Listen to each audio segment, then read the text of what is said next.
ordinaryong riders lang ang dalawang ito nang tumigil sa kalsada sa barangay San Isidro, San Simon, Pampanga noong alas 2 ng hapon ng June 3, 2021. Bumaba ang angkas na lalaki at naglabas pa ng cellphone na para bang may kinokontak lang. Maya-maya pa ay lumapit na ito sa pulang kotse na nakaparada at mistulang ini-inspeksyon ito. Ito na pala ang simula ng kanilang modus sa katirikan ng araw.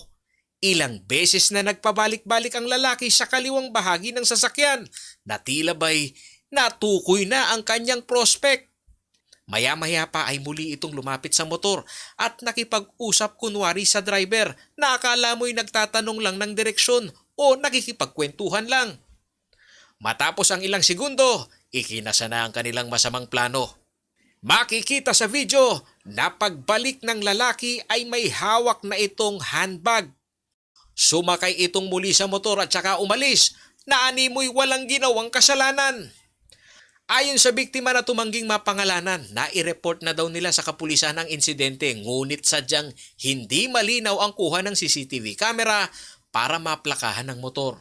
Nangyari raw ito sa tapat ng kanilang workplace sa barangay San Isidro kung saan maraming mga factory at posibleng dumaan ng sospek sa area ng barangay Santa Monica.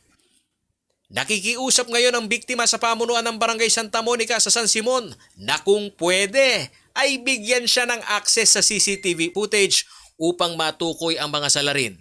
Nito lamang June 21, 3 insidente rin ng basag kotse ang naiulat sa iba't ibang lugar ng Pampanga, partikular na sa bayan ng Apalit, San Simon at siyudad ng San Fernando. Paulo G. Santos, CLTV News.